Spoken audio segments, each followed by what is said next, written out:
Hello, KFC SuperCoaches. It's the Pre-Lockout podcast, round 18, at a special pre-origin time of 3 p.m.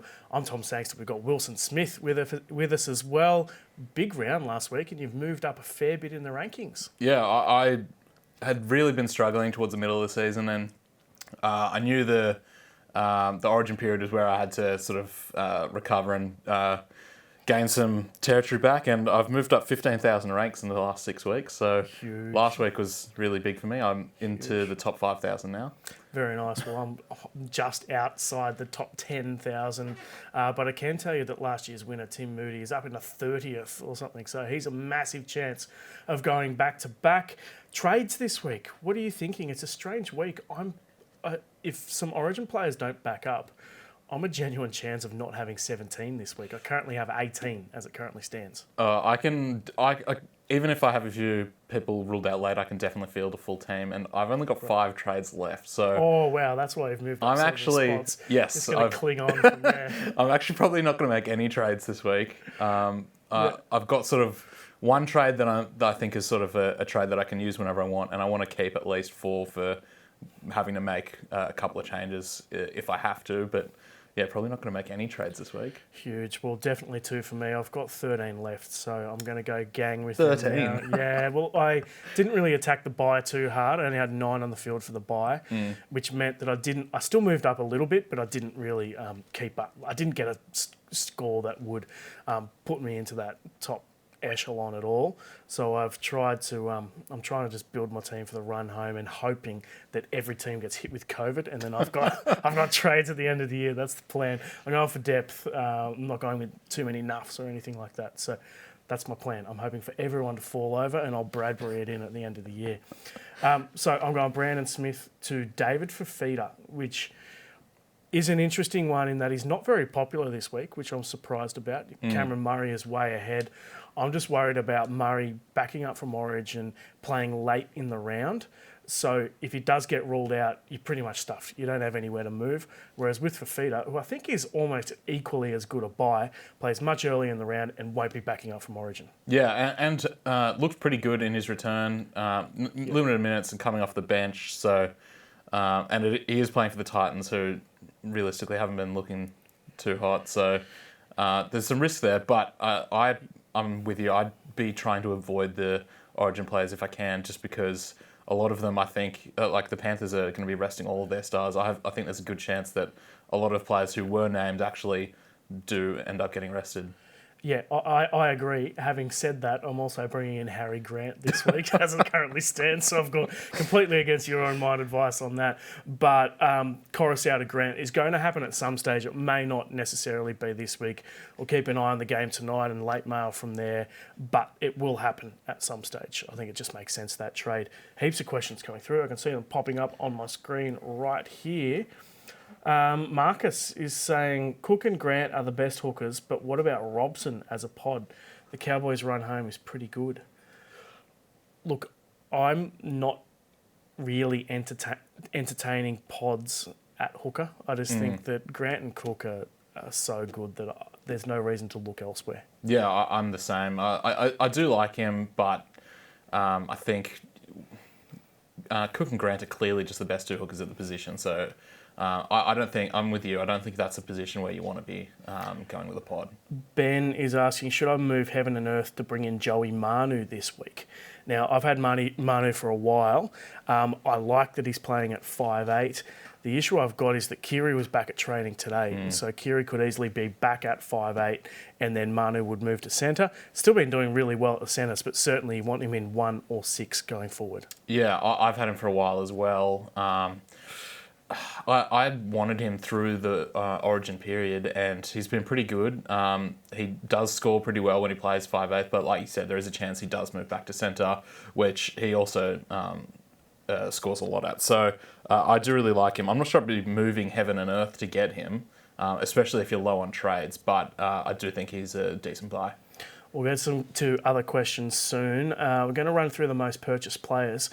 I'm a little bit surprised to see Deloise Hoyter there. I loved watching him on the weekend. I'm a Dragons fan, so I hated watching people score tries against the Dragons. But Deloise Hoyter, of all people, at 28, he's been through so much. He's a real journeyman of the game, and he played really well. He's now set up a big price rise, almost 100K. The job security isn't great, though, because you've got Corey Oates on the extended bench and Selwyn Cobbo rested this week. So presumably he plays this week, makes 100K according to SuperCoach Plus, and then probably nuffs out for the rest of the year. Yeah, I do think he's a decent pickup if you're for like a quick cash grab only, because like you said, he's probably not going to be in the team next week when Cobbo and Oates, assuming they escape injury, back in the team. So he's definitely not someone you're picking up for a weekly starter. But for me, I think personally it's too late in the season to be going for cheapies and cash grabs. I think unless you're desperate and you need to take a downgrade to get some upgrades elsewhere, he's definitely not even on my radar. Not on my radar either. I'm, as I said, going a bit more for depth as opposed to nuffs right now. We've got a question coming through and it's very relevant because Joseph Tapine is the second most purchased player. Taylor is asking, which two players would you bring in first? Which of these two players, rather, would you bring in first, Tapine or Munster? Let's talk about Tapine first. The 5-round average and the recent form is incredible. It's the best at front row, and front row is a tough position. You've got IPAP, Tapine, and then not much else from there. Yeah, especially with a lot of teams still holding Payne Haas. There'd definitely be some teams that their front row is pretty weak at the moment. And I've always been hesitant to pick up Raiders in the past, just given the inconsistency. But Tapine has been extremely consistent this year, and I think it's a great buy. And I'd definitely be prioritising him ahead of Munster because Munster he has COVID at the moment, so he's been named, but there's every chance he's not good to go for this week. I mean, most people have had COVID by now, but certainly after a week, you're still coughing a fair. You're still not feeling great after a week. So, and I know that there have been stories floating around that players are still struggling physically, even a month after contracting COVID. So I definitely wait off on Munster, see how he goes this weekend. Although he does have a pretty good matchup against the Raiders. Moving on to Whenua Pole, the cheapie of the week last week, the cheapie of the week again, 240 odds in a row. He's not going to be an AE nightmare, I think is the number one thing. And that is generally a massive issue with cheapies at this time of the year. Plus, look, his base price, he's set for a 60K price rise. It makes sense. Yeah, I needed to bring in a cheapie last week when I was making all my other moves, and I narrowed it down to either him or Zack Hosking, and I ended up going with Hosking. Well, he did well too, didn't he? Who did even better. So I think both decent purchases, but like I was saying before, I don't think now is necessarily the time to be going for cheapies with the idea of making cash. I think if you need to get one to downgrade, to upgrade elsewhere, I think it makes sense because, like you said, he's not going to be an AE nightmare. This is a guy who's got 5 trades. He doesn't want any AE nightmares at all. But if you do have trades, I think that Whenua Pole is a pretty solid option. Latrell Mitchell, I bought him last week, put the VC on him, so he ended up being my captain. Pretty happy with him. He's come back looking pretty good, 2 90s in a row. It was NAIDOC week last week, so we knew that he'd be fired up. Didn't play Origin, which means that he's just concentrating on Souths. He's looking pretty fit. I can't talk people out of Latrell Mitchell. Yeah, I bought him in last week as well and really happy with it. And I'm the same. I ended up VC loopholing him as well. And part of the reason why I had such a good week, I think. So decent run towards the end of the season as well. There's a few tough matchups in there, but I think from what we've seen in the last couple of weeks, even in tough matchups, he can still score pretty well. So, yeah, I love Latrell. Zack Hosking's next on the list. You love him. Played 80 minutes on debut. He was one of the best players on the field, really. Yeah, I sort of brought him in just because I needed to bring in a cheapie, and I thought he'd come in. I had a pretty good feeling about him that he'd score pretty well, and then thought he would nuff out. Which, I mean, he's playing again this week. I'm probably not starting him this week just because I've got better players back, but. I think he'll probably start again this week, score pretty well, and then hopefully then becomes enough. Yeah. So we were speaking to the mastermind on the team's podcast yesterday, and he is from Brisbane, and I think follows Brisbane. And he was definitely saying that Hosking is more of a back rower than a middle player. So it doesn't look like he'll play off the bench in a prop role. He'll either play edge or probably be out of the team altogether. Exactly. So that's a good sign for SuperCoach. Moving on to Joey Manu, we've probably spoken about him, but he's in that position. He's the best in the business this year. Yeah, exactly. Not much more to say about it. There's not many standout centre wings at the moment, and he's the best. So Harry Grant, I'll point out, so I currently have him in my team. Of course, I won't be making that trade until right on Sunday when he actually takes the field against the Raiders, but it's a pretty long turnaround. I can also see him getting rested, but I can also see that with Brandon Smith out suspended, they'll want to play Grant and play him for big minutes. So there's so much conflicting information going on that I won't be bringing him in until 10 past 1 on Sunday afternoon. Yeah, I think the good thing about Grant is that he's probably not going to play 80 minutes in Origin because they've got Ben Hunt there, and maybe they swap Hunt and Dearden around. But either way, I don't think Grant plays the whole game on Wednesday night or tonight. So I do think of all the Origin players that are named to back up this week, I reckon Grant's probably the most likely to play. Yeah, that's a fair call. Cameron Murray is really popular too, but does play that last game of the round, so it doesn't leave you many options from there. As I've said before, I'm going David Fifita instead, but Cameron Murray will be in my team sooner rather than later. Yeah, I think I'm a little bit worried about Cam Murray backing up to play this weekend, just because from what I saw in Origin Game 2, he was one of New South Wales' best back rowers, and New South Wales definitely dropped off a bit when he went off the field. So I have a feeling he's going to play a lot more minutes in Game 3 tonight. And the more minutes he plays, the less likely I think it is that he backs up. Yeah, he does have 5 days, but still, they do say that sometimes the 5-day turnarounds are harder than the 2-day turnarounds. Not that I've ever done it, of course. Cameron Munster, I think he will be a must at some stage. I'm waiting to see how he handles this COVID. And then David Fifita is moving up this list pretty quickly. People, I think, have seen that someone like Murray is playing late and is a bit of a risk. And Fifita's got that massive upside. And I also feel that given the Titans are just so bad at the moment, their tactic may just be pass it to David Fifita and see what happens. Yeah, I definitely think he's a good buy. He's dropped in price a lot compared to the start of the season. He, like you said, will have a much better idea early on in the round whether other people are playing. So Fifita has a lot more security, and I completely agree. There's nothing happening at the Titans at the moment, so it could very well be the David Fifita show. Heaps of questions coming through. Send them through, guys. Someone's asking Mam to Latrell Mitchell. Now, the first thing I point out with Mam, and the mastermind pointed this out in the team's podcast yesterday, is that his run coming up is absolutely sensational, and he is averaging in the mid-60s. So he's not an automatic sell. He's probably peaked for now, and he's made 220 odd K. He's done an amazing job, but I can get around holding Mam for an extra week at least with that good matchup this round, and maybe even longer. Yeah, I mean, I guess it depends on who your other 5'8" option is. Yeah. If you're depending on Munster to play this week and going to sell Man for that, I think you might be regretting that later on in the round. I mean, I'm low on trades, so I don't have much of an option. But even if I did have trades, I think I'd be holding Man for the rest of the season. Like you said, they've got a great run.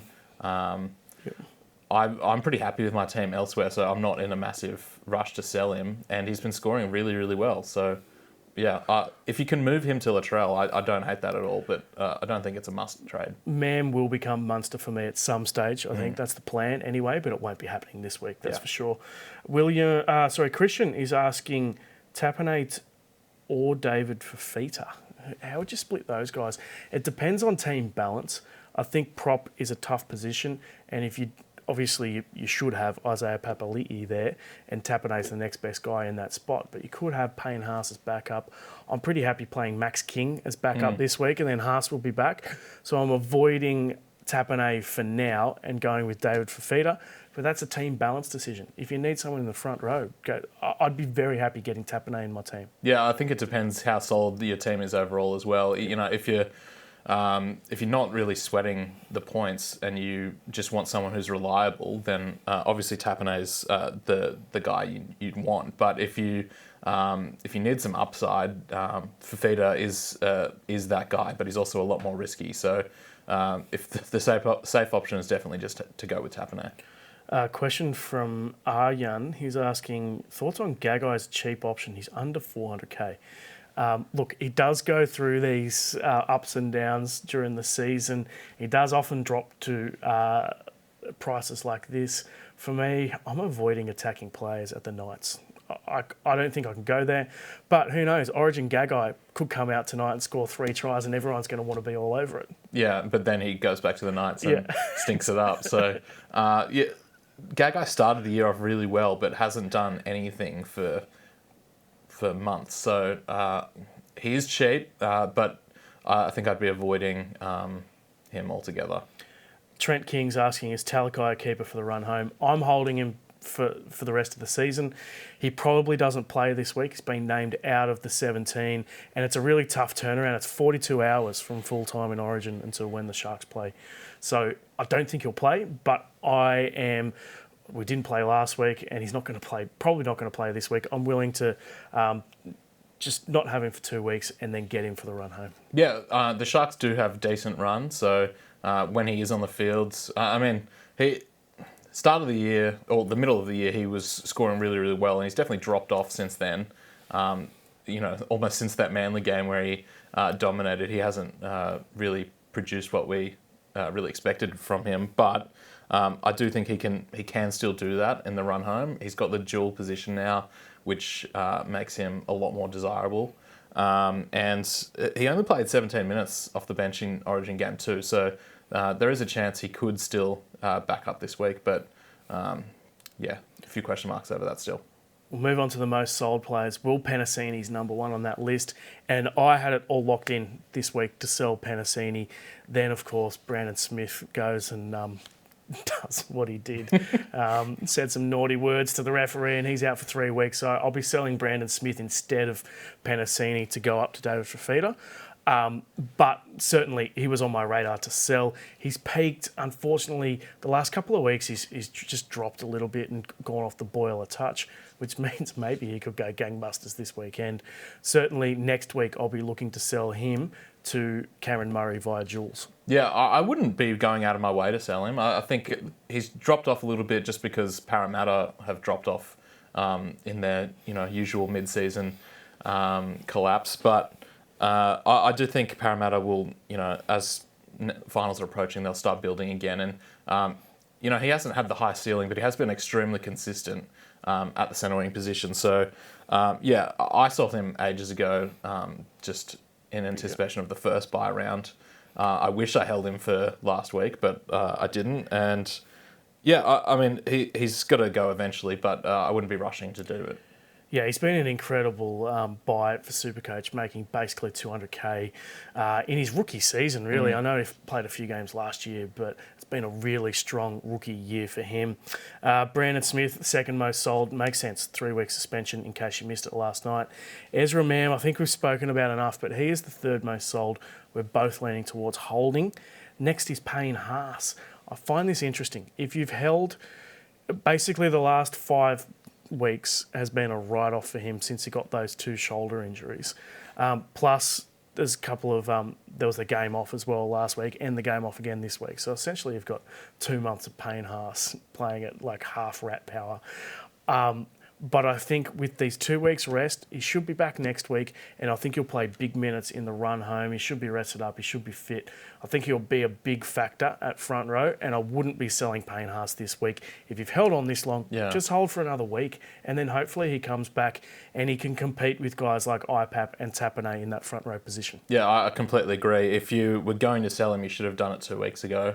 Yep. If you've held him this long, definitely just to hold on. He should be back next week, and...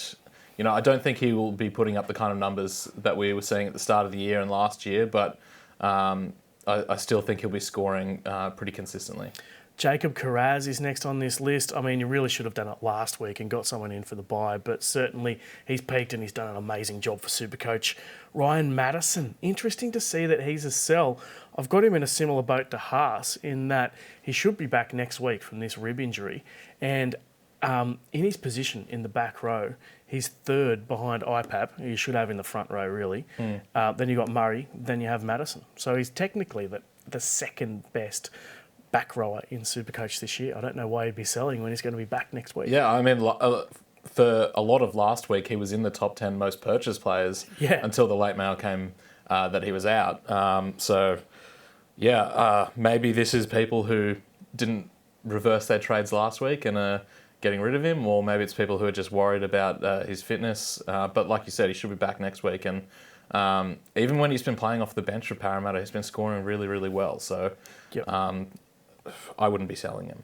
Grant Anderson is a popular sell. I can see why you would want to do that. Obviously, he's out long term with that elbow injury. For me, that simply means that he nuffs out for me, and he'll become my only nuff at centre wing, which I think is key. But if you've got 2 or 3 nuffs running at centre wing, then he probably is a sell. Yeah, I totally agree. If you can afford to just keep him, he is enough now because he probably won't play again for the rest of the season. So I wouldn't be going out of my way to sell him because he hasn't even made that much cash. So yeah, you're not making much money off exactly. that trade at all. We've got Talakai on this list as well. Again, we're both saying hold on him. Max King too. I think he's a great backup for Payne Haas. He's averaging in the mid-60s over the last 5 games, which is quite high for that position, and certainly it's at keeper level for SuperCoach this year. So for me, he's a hold. Yeah, I mean, I think most people who owned him sort of anticipated getting rid of him after the first bye week, but since then, his minutes have gone up, he's gained the dual position, and he's been scoring really, really well. So I think we just hold him for the rest of the season. Trent King is asking Dillbags or Cody Walker to keep for the run home. So, look, that's obviously Dylan Brown, Dillbags. I've owned Cody Walker for a long time now, and I've ridden the ups and the downs. I really liked what I saw last week with Latrell back. I think they've got a really good combination, so I'm sticking with Cody. But Dylan Brown's been killing it too. Can't you just keep them both for the rest of the year? Yeah, I don't think there's no point. Like, I mean, who are you going to sell to? Maybe Munster. Have a look at Munster this week, coming back from COVID. Yeah, I don't think you can go wrong with either of them. I had been avoiding Cody for the entire season. I thought I would eventually bring him in, but I opted not to, so I missed out on his sensational score last week. But I think Dylan Brown's probably the more consistent option for the rest of the season. And if you can only get one, I personally would go Dylan Brown, but I don't think you can go wrong with either. Yeah, I feel like Cody, he does tend to have like some really strong finishes to the season. He's getting around not having Adam Reynolds there, and Latrell's back too. They've got a pretty good run, so I'm holding out hope for Cody Walker. News on Cotter, so he should be back in round 20 from that hamstring injury. Sorry, I'm going to have to reload this page. Oh no, what have I done? Want to chat about Josh King because he's the 9th most sold player.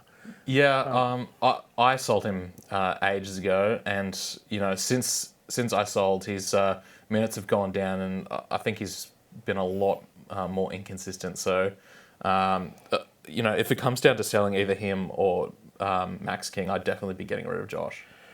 Paul is asking thoughts on captaining Alex Johnston. It's a pretty ballsy play, given that he's in a little bit of doubt with a quad injury, but they've got the Bulldogs in the final game of the round. It's not the worst matchup, that's for sure, but it would take some serious bravery to make that decision. Yeah, I mean, there's a chance he doesn't even play. Yeah, I guess you could. Richie Canner was pretty good replacing him last week, so maybe they opt to give Johnston another week off. Well, you could switch it. I guess you could have it on Johnson and then switch it at the last minute to someone like Latrell or Cameron Murray if you own him. In any case, in that same game, I think Latrell and maybe even Cameron Murray are better captaincy options. Yeah, totally agree. But also, I don't think the Bulldogs match is as good as everyone thinks it is. At the start of the year, Bulldogs were giving up massive scores, but in the last sort of month, they've been a lot better defensively. So I I don't think they're pushovers. Are there keyrings this year? I'm not sure. We'll have to check with KFC. I'm sure KFC have some big... I'm wearing my KFC socks today, actually. You can't see. You can't see. I'm sure there'll be something in the works, but I can't 100% guarantee it right now. Any further news on the bye rounds next year? It's still up in the air. We're still trying to work it out, but it looks like we have to wait for the NRL schedule to come through. With the extra team in the comp, theoretically, you're looking at one bye per week, which is going to make it interesting for SuperCoach. But we need to wait until November, until the NRL draw comes out, and then we go from there. But I think, it looks like there'll be one bye per week. One team on the bye per week. Might need to up trades if you're going to have multiple players out every week, potentially. We'll see. November, we're expecting that NRL draw, so we'll be making a big announcement around that time. Well, that is it for the Pre-Lockout podcast. Round 18, Origin tonight. It's going to be a huge clash. Hopefully not too many of our players get injured. Big thanks to Will. So we'll catch you for the Countdown show. Usual time, 7 p.m. on Thursday. See you then.